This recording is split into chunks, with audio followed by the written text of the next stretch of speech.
Na gan shi. Na gan shi. Wallahi sai Nura na gan shi. Wa kika gani? Na barka da ruwa. Shamwilu. Ki bani kuɗin sai na gaya miki waye. Ke da Allah, kin cika tambaya. Ko kina so ki je gurin sa ne? Da rainin wayo ma har da suka za a cin danko? Ke abulle. Da ke da Zannura zan ci mutuncin. Ba na son ta, ba na son ba mai son ta. Uban waye ce miki ina son ki ko kuma zan so ki? Ni din zakanya ce kun ban taba neman abu na rasa ba. Bintu? Me ya faru? Budurwa ka je ta mun kashedi. Budurwa ta bai ka ce. Nace ka daina ihu kana wani zazzare da wa kake zarewa ido kana masa ihu. Tabbas wannan abun akwai fargaba da tashin hankali wallahi.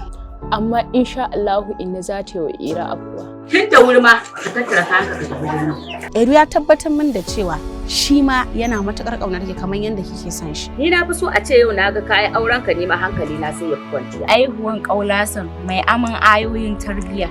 Inda ya Ira ce yana son ki, mu ma muna son ki, kuma bayan son ki, mu ta gaida Aisha.